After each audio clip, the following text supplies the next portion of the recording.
Hey tout le monde!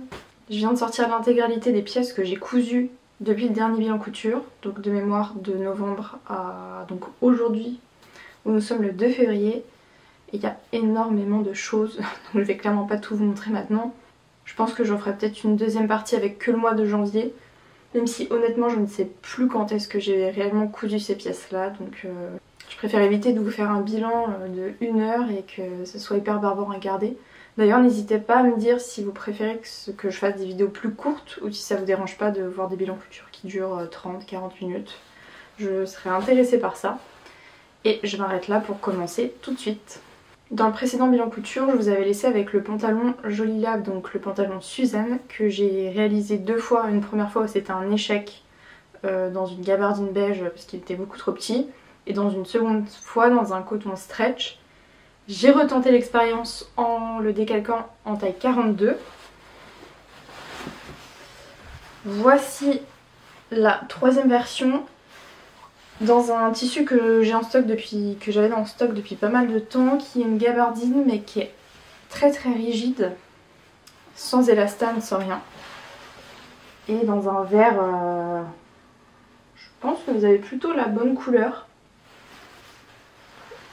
Donc c'est une gabardine que j'avais achetée chez Mondial Tissu et je me suis dit que ça pouvait être intéressant de refaire une version dedans pour que je puisse enfin coudre le tissu de la box.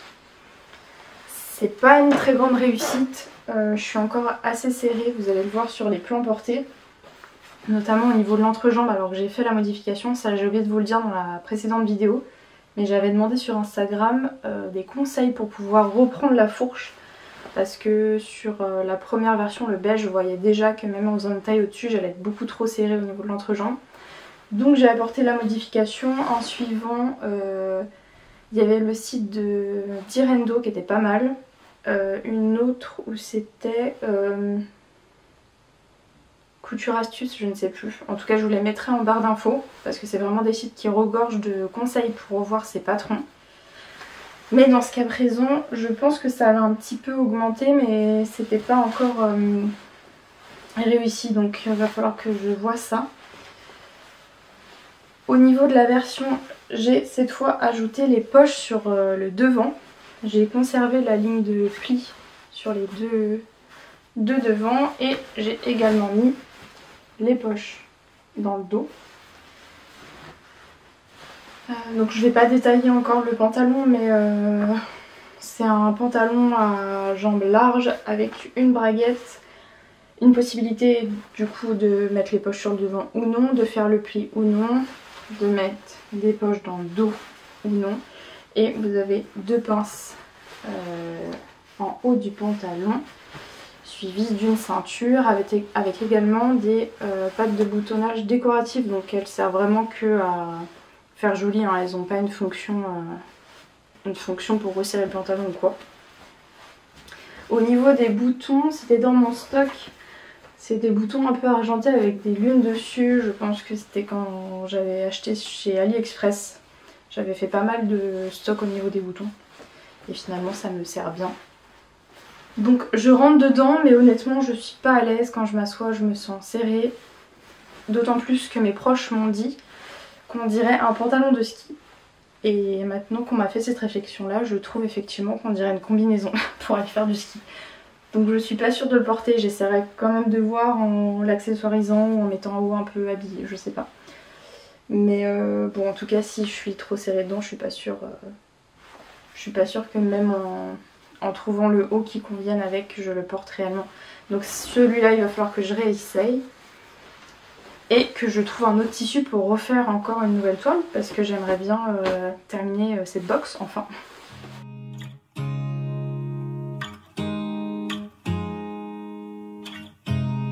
You look at me like I'm crazy when I shut my feelings out. You look at me like I'm different. Still you stay cause you feel something real. Get so lost in my moments. Doesn't mean I don't need you. Comme il me restait un tout petit peu de tissu de ce coupon, bah je me suis dit que j'allais faire une jupe et j'ai porté mon dévolu sur la jupe Caroline de Atelier des Premières. Donc c'est une jupe très simple, je crois qu'il y a 6 panneaux, donc vous avez un devant, 2 côtés, 2 dos. Elle est fermée par une fermeture éclair et ensuite donc tout l'intérieur est surjeté et vous venez rabattre la ceinture pour la fermer. Je l'ai fait en taille 40. Je pense que j'ai grossi ou alors c'est vraiment le tissu, mais je suis pareil, je rentre dedans mais je suis pas du tout à l'aise. Je trouve que ça fait vraiment tissu un peu vraiment toile où j'ai pas trop d'aisance. Mais bon, je peux quand même la porter, mais voilà, pour s'asseoir c'est pas génial. Au niveau des modifications, j'ai rajouté 2 poches sur le devant. Donc c'est vraiment des fausses poches avec 2 boutons dorés qui me restaient en stock et je trouvais que ça allait super bien avec le vert. Et pour la doublure, j'ai utilisé une chute de coton, de ma robe Monica. Non, Capriccioli de Aboline Pattern que je vous ai montré dans un bilan spécial robe de cérémonie. Et pareil, je trouve que c'est très joli même si ça se voit pas beaucoup. Et je l'ai rallongé de 2 cm, même si j'aurais bien voulu la rallonger un peu plus. J'ai vraiment joué à Tetris pour faire rentrer toutes les pièces dans ce qui me restait. Donc bon, c'est une petite jupe que je trouve très jolie. Au niveau des poches, j'aurais peut-être dû les faire un peu plus rapprochées. Et pour le gabarit, c'est les poches de la jupe Néapolis de Belen Paris qui propose voilà, de faire une fausse poche aussi sur la jupe. Donc j'ai repris le gabarit pour celle-ci. Il y a juste au niveau du dos, il va falloir que je reprenne. Je pense que j'ai mal posé le zip. Puisque je pense que vous allez voir, déjà ça tire un peu sur mon tissu. Et là il y a des petits fils qui se voient. Donc je sais pas ce qui s'est passé. Je m'en étais pas aperçue à la fin de la couture. Donc il va falloir que je reprenne ça. Je l'ai porté une fois.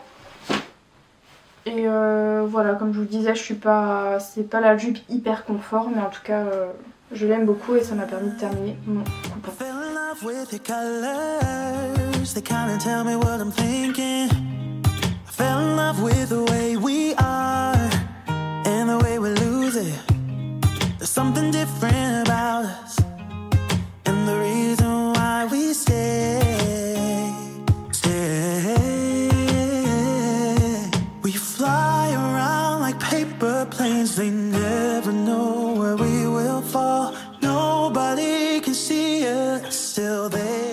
On passe ensuite à une robe qui faisait partie des projets que je voulais coudre pour la saison.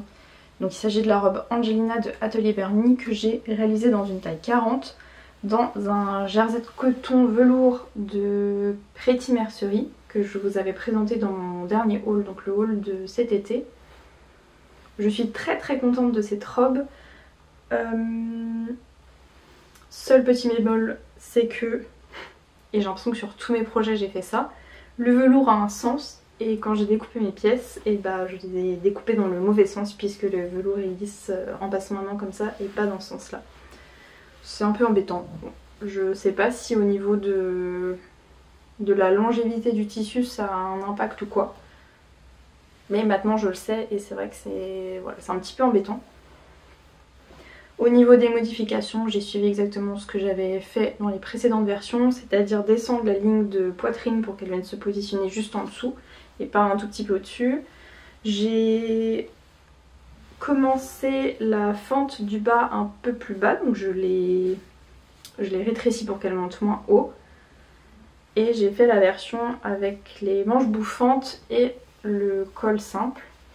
C'est un tissu qui n'a pas beaucoup d'élasticité, je ne sais pas si vous le verrez, donc bon, il est quand même élastique, hein, mais c'est vrai qu'il est épais et quand je passe la robe, il faut quand même que je force un peu pour vraiment la faire descendre, contrairement aux 2 précédentes versions où il y avait un petit peu plus de taux d'élasticité, donc c'est un peu plus simple. Hormis ça, je l'aime beaucoup, je l'ai déjà portée plusieurs fois, elle tient super chaud, je suis trop bien dedans. En revanche, je me suis noté que pour les prochaines fois, j'aimerais bien au niveau de l'épaule essayer de voir pour reprendre le patron parce que je me rends compte, je pense que c'est au niveau de ma carrure, Les épaules ont tendance à continuer un peu plus et à me faire comme des petites épaulettes au lieu que les fronts se tombent vraiment sur le bas. Donc ça me fait un pli qui remonte. Donc ça, je pense que pour les prochaines, il faudrait que j'essaye de revoir ça. C'est parce que j'ai une carrure un peu plus petite que les patrons. Donc il faudra que je regarde ça. Je vous mettrai encore une fois des plans portés pour que vous puissiez voir. There's something different about the way we are.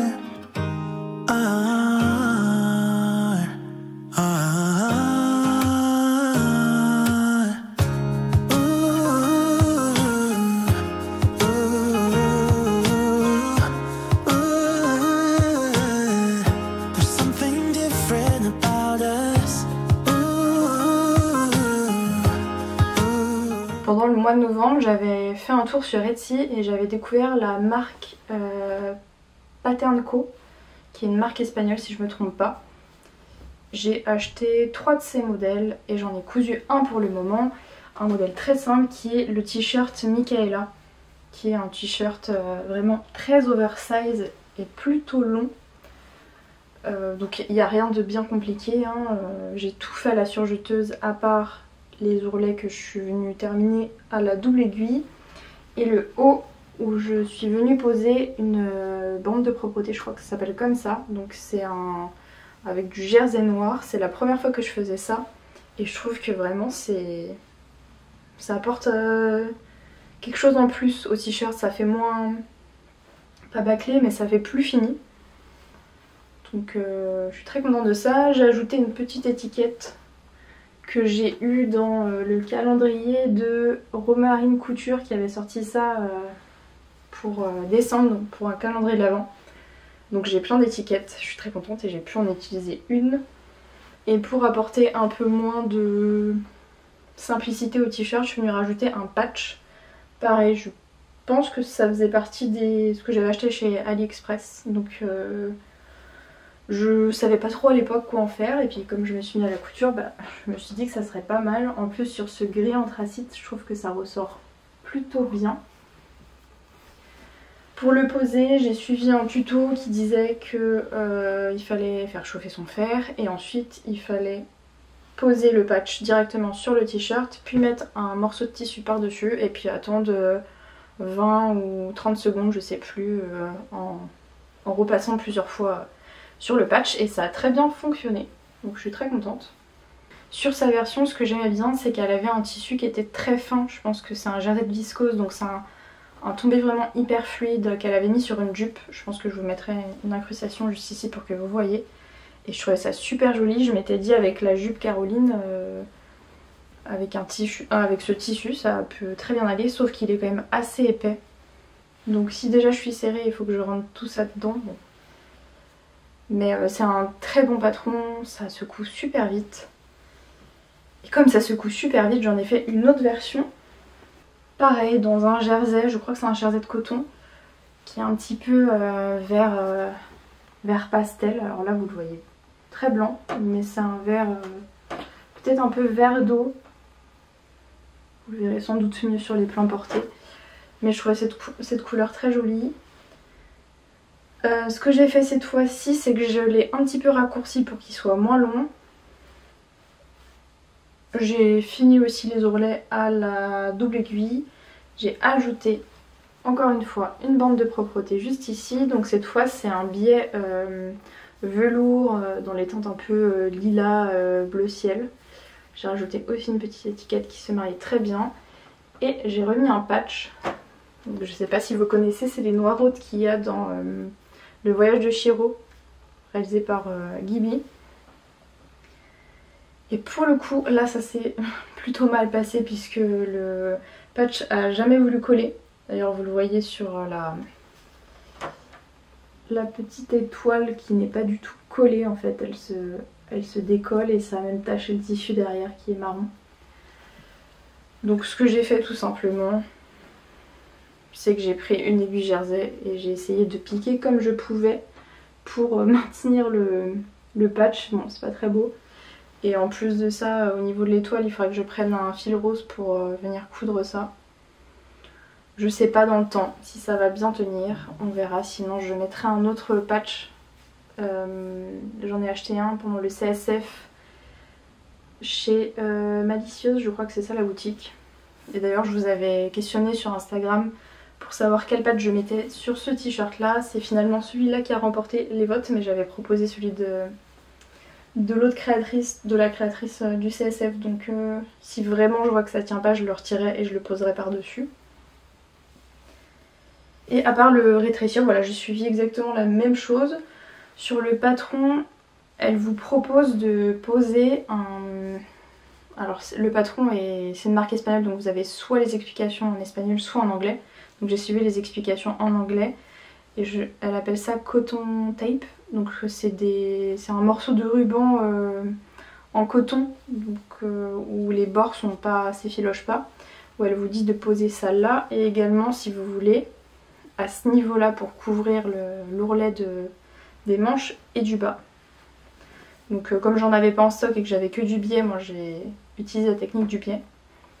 Et d'ailleurs c'est moyennement réussi parce que bah je pense que vous allez voir, mais j'ai pas très bien suivi la couture du col, donc bon, ça fait des petits loupés dans le dos. Ça faudra que j'essaye de voir pour m'entraîner. Mais je suis très contente de ces deux t-shirts et j'ai hâte de tester d'autres patrons de cette marque là. Je vous ai pas dit aussi, les deux t-shirts, je les ai cousus dans des jerseys qui proviennent de chez Loli Shop. C'était ma première commande et je suis plutôt très contente des tissus que j'ai reçus. Donc voilà, je pense que ça sera un fournisseur vers lequel je me dirigerai à l'avenir, même si pour cette année je vais essayer de me limiter pas mal dans les achats, histoire de bien vider mon stock.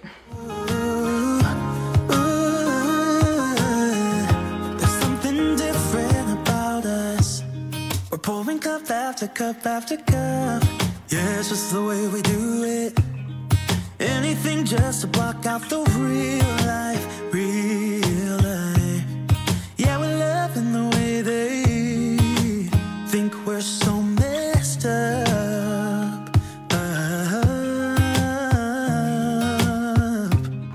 Quand j'ai cousu le t-shirt gris en anthracite, donc c'était pendant la période de décembre, j'avais un coupon de 3 mètres. Et dans ce coupon là j'ai également réalisé un t-shirt Hercule pour mon père, donc je lui ai offert pour Noël, je ne l'ai pas là mais je vous en parle quand même. Donc c'est un patron gratuit, je pense qu'il est toujours gratuit, j'ai oublié la créatrice, mince, elle est très connue, Factory quelque chose, Ferry, je ne sais plus. Je vous le mettrai en dessous et dans la barre d'infos.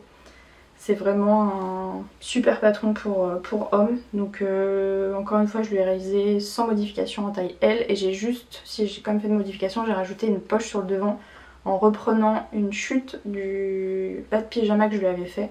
Comme ça il peut le porter avec et ça fait un ensemble. Il me reste encore un petit peu de ce jersey mais je pense que j'aurai pas du tout assez pour refaire un t-shirt. Donc ce sera sans doute des sous-vêtements.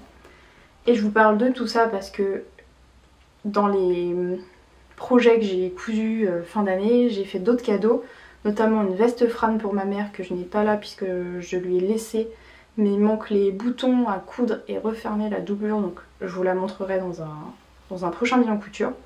Elle est incroyable, bref. Et j'ai également cousu un pull pour mon copain, je pense que vous allez le reconnaître, c'est le pull Didi. Je lui avais fait essayer en fait, j'en avais fait un pour ma mère dans exactement le même tissu, donc je lui ai dit bah essaye-le, comme ça je pouvais voir au niveau du tombé qu'est-ce qu'il fallait que j'apporte comme modification. Au niveau des épaules c'était parfait, il y a juste au niveau des bras où c'était un peu petit, donc je crois que j'ai rajouté 4 cm et sur le bas j'en ai rajouté 3. J'ai eu beaucoup de galères sur, je sais pas pourquoi, mais sur ce patron là j'ai tout fait à l'envers, là j'avais mal cousu. Ici je crois que j'avais cousu à l'envers, bref. Donc à découdre ce tissu là c'était un enfer. Normalement j'aurais dû y passer 2 heures, j'ai dû y passer 2 jours. Mais à part ça, il est très chouette et c'est... Alors je l'ai fait dans un tissu que je vous avais montré pareil dans un haul, je sais plus quand j'avais fait... la foire aux coupons des coupons de Saint-Pierre, j'avais pris ce tissu qui ressemble un peu à un French terry mais avec des boucles un peu plus grosses à l'intérieur. Je pense que c'est du polyester. Et j'ai fini mon coupon puisque dedans j'en avais fait un pour ma mère, j'en ai fait un pour mon copain et en fait j'avais plus assez de bord-côte bleu marine, donc j'ai coupé une bande sur le bas pour le terminer. Et cette bande là pareil, j'ai dû la refaire à plusieurs fois parce que la première fois elle était trop grande, puisque sur ma version Bordeaux que je vous ai montré pareil dans un bilan, c'est un molleton, donc il est quand même élastique mais pas tant que ça, donc sur le bas ça a tendance à pas mal se serrer. Donc moi j'ai pris le parti de le rallonger un peu pour que ça fasse moins serré et que ça tombe plus comme un pull. J'aurais pu le rétrécir un peu mais ça fait quand même le taf. Et voilà, au niveau des manches c'est fini en bord-côte. J'ai pas grand chose à dire hein, sur ce pull, il est très simple, il fait son petit effet donc voilà, et en plus de ça, eh ben, on sera accordé avec un même vêtement mais pas dans les mêmes coloris. Et il n'a pas encore beaucoup porté mais j'espère qu'il va pouvoir en profiter avant la fin de l'hiver. Donc voilà pour ce pull et voilà, en tout cas au niveau des cadeaux je pense que je vous ferai voir la veste Fran mais sans doute pas le t-shirt Hercule parce que c'est vraiment le t-shirt classique comme les versions que j'ai pu vous montrer précédemment. Toujours sur décembre, j'ai pas mal carburé, comme en plus j'avais une semaine de vacances entre Noël et le jour de l'an, bah j'ai voulu coudre aussi un peu pour moi. Et j'ai fait le short Marius de ma petite fabrique dans ce coupon de je ne sais plus trop quoi.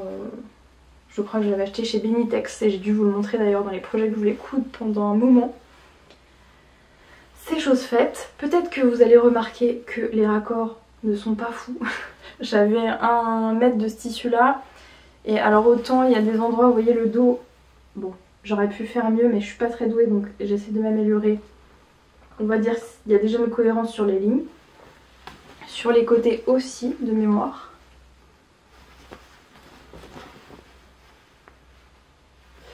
Par contre sur la ceinture et sur le devant, pourtant sur le devant j'avais essayé de faire en sorte que ça colle plutôt bien mais bon c'est pas trop ça. Et puis la ceinture pour le coup je l'ai pas du tout prise en compte pour que ça tombe pile poil dessus. Vous pourrez voir que j'ai fait quand même quelques modifications, notamment l'ajout de poche sur le devant et le volant au dessus. C'est un tuto que vous pouvez retrouver sur Instagram, je vais vous dire le compte tout de suite. Donc vous pouvez retrouver ce tuto sur le compte de Blooming __, Swing. Je vous le mettrai encore une fois en barre d'infos et c'est dans ses stories à la une où elle vous montre les modifications à faire, à prendre en compte pour ajouter les poches. Au niveau du volant, elle vous explique les dimensions à prendre en compte selon votre taille. Par contre elle vous dit pas comment le poser. Donc c'est vrai que dans la logique des choses, ce que j'aurais pu faire, c'est prendre le volant avec la fermeture éclair, ce que vous voyez là, c'est vide. Donc je pense qu'il faut, au niveau de votre ceinture, déjà le volant de mémoire, vous le pliez, vous le rabattez endroit contre endroit, vous cousez les petits côtés, vous le retournez sur l'endroit, vous venez le repasser, vous passez 2 fils de France sur le bas.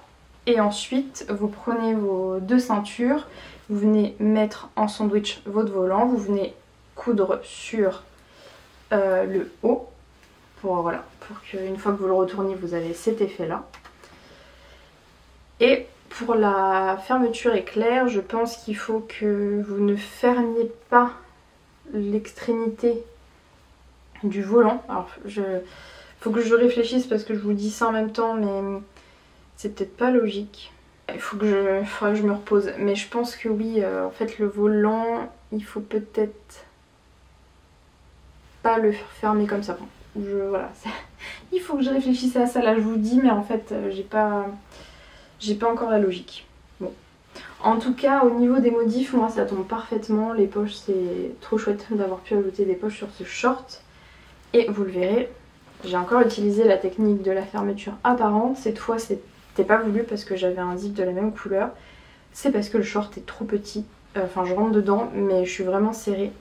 Donc je me suis dit que j'allais mettre une fermeture comme ça. Et puis d'ailleurs vous allez voir qu'on voit pas mal le bleu. J'ai laissé vraiment le plus possible pour être le plus à l'aise possible. Mais je pense que j'ai grossi en fait depuis que j'ai commencé la couture. Et ce short là je l'ai fait à mes débuts. Et en plus je l'avais fait en version élastiquée, donc ça faussait peut-être un peu les résultats. Mais bon, en tout cas j'ai pu passer cette chute, j'ai pu tenter le tuto proposé en ligne. Et il est sûr et certain que je referai ce short.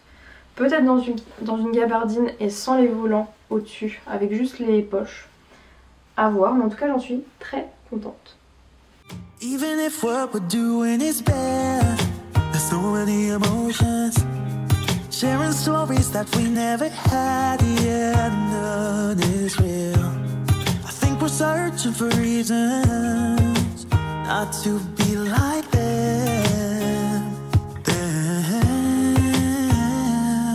We fly around. Pour continuer sur les bas, je vais vous parler de la jupe studieuse de Sumibo. Marque d'ailleurs qui a fermé ses portes il y a pas très longtemps. Je suis vraiment dégoûtée parce que j'aurais bien voulu tester d'autres de ces patrons et notamment faire aussi une commande de tissu. J'ai pas eu l'occasion, mais je sais qu'au niveau des retours, les gens étaient plutôt très satisfaits.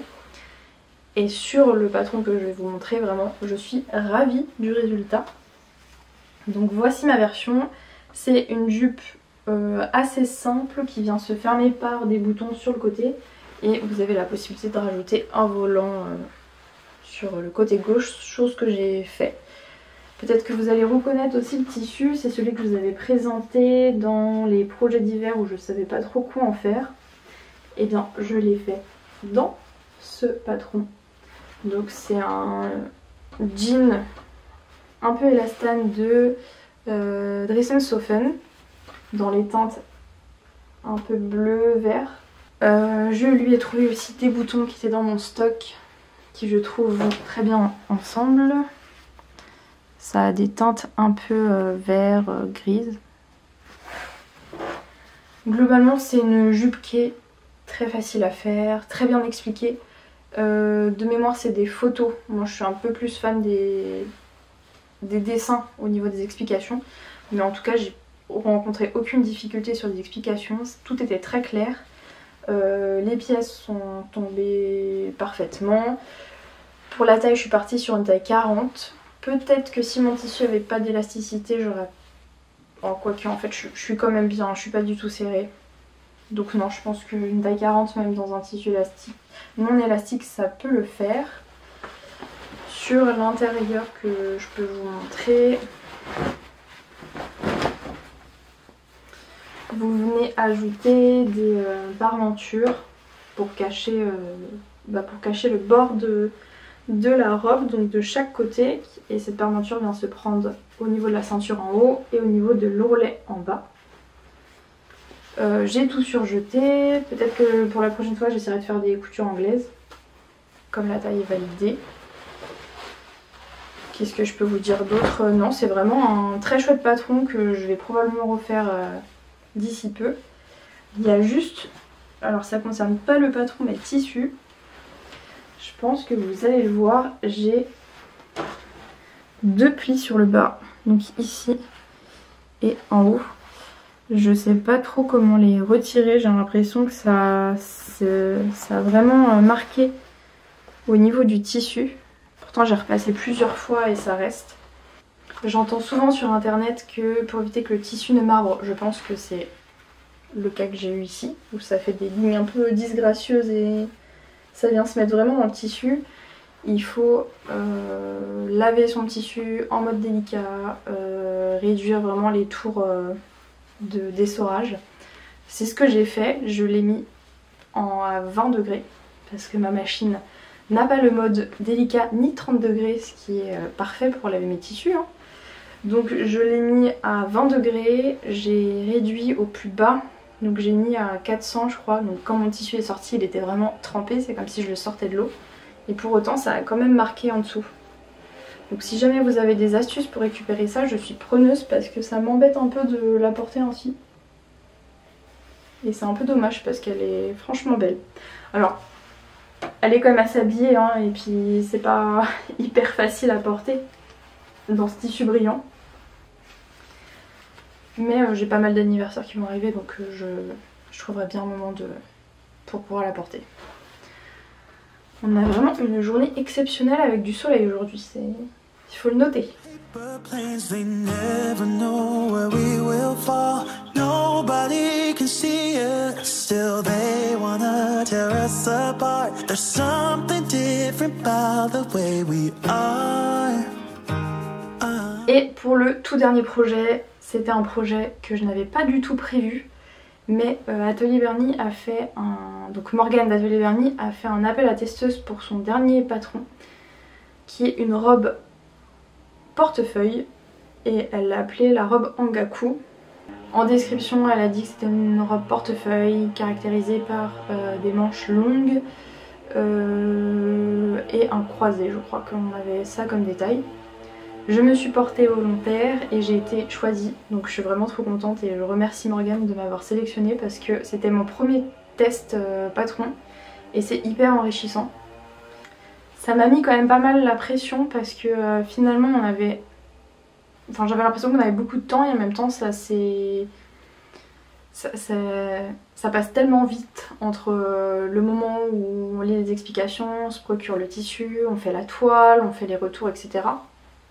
Bah, ça passe assez vite, donc je l'ai vraiment terminé de justesse. Donc je vous montre ma version de la robe Angaku.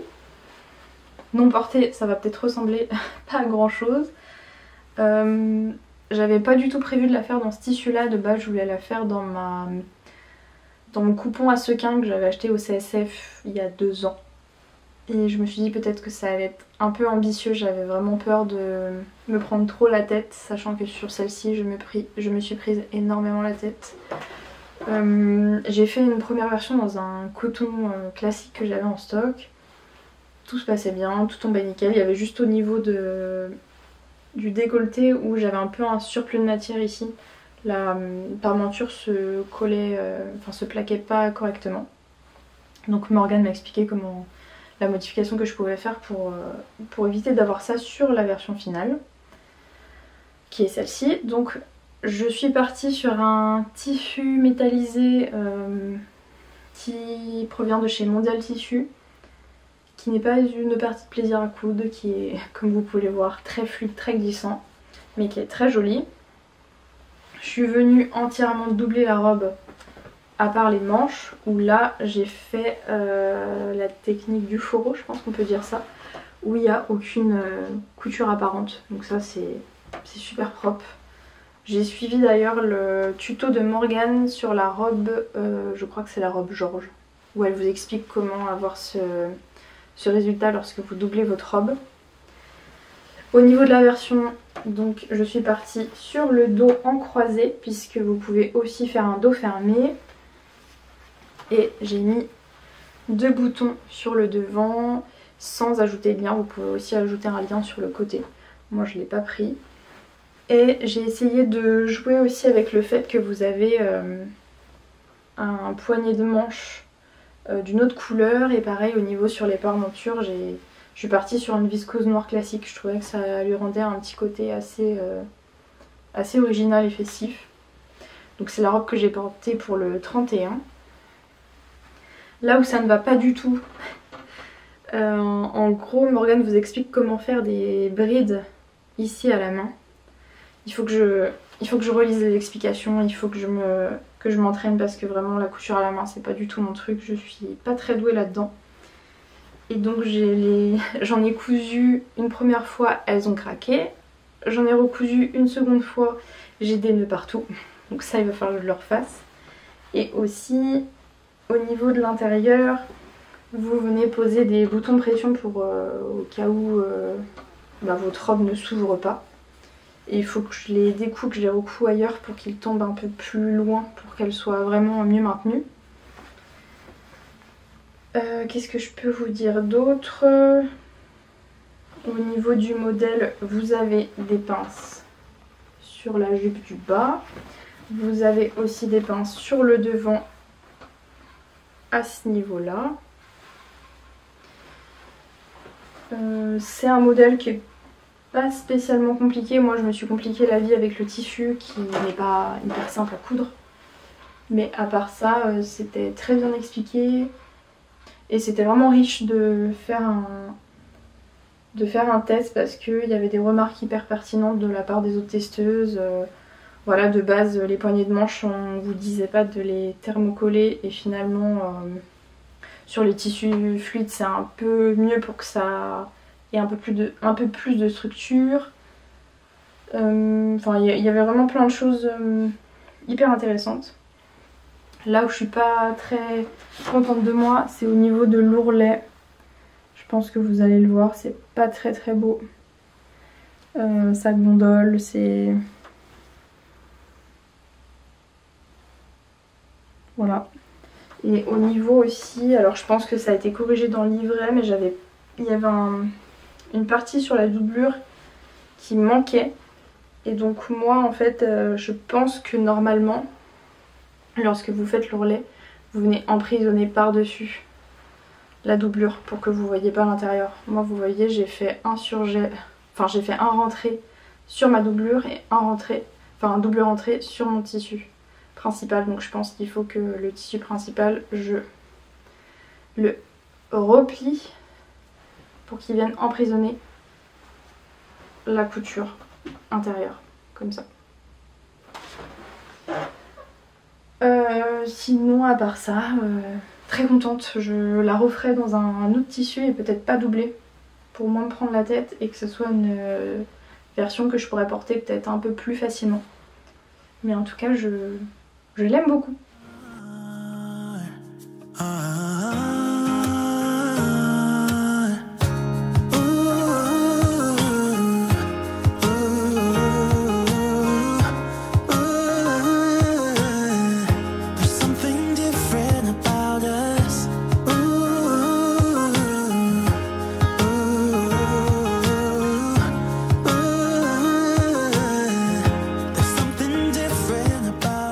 Je m'arrête là pour ce bilan couture parce que je pense que j'ai montré déjà pas mal de choses et j'ai assez parlé.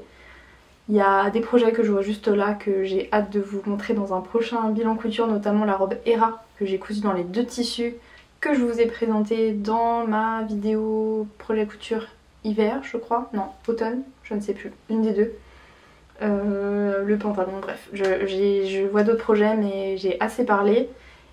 Et je suis plutôt dans une bonne dynamique puisque j'ai cousu des patrons que j'avais depuis des années ou des tissus qui sortent enfin de mon stock. Donc je vois enfin mon stock évoluer, donc c'est pas mal motivant. Et ça va me permettre aussi de vider les tissus que j'ai accumulés au fil des années parce que j'en ai beaucoup. Et j'ai pas envie de coudre pour coudre, j'ai vraiment envie de coudre des projets que je vais porter, que ce soit au quotidien ou non, mais vraiment des projets qui sont réfléchis et qui me plaisent vraiment. Et je suis sur la bonne voie, donc je suis très contente. J'espère que cette vidéo vous aura plu. Encore une fois, n'hésitez pas à échanger avec moi dans les commentaires, à me laisser un pouce, c'est toujours motivant, à me rejoindre sur Instagram si ça vous dit. Et puis on se retrouve très vite. Merci encore et à bientôt. Ciao. There's something different about the way we are.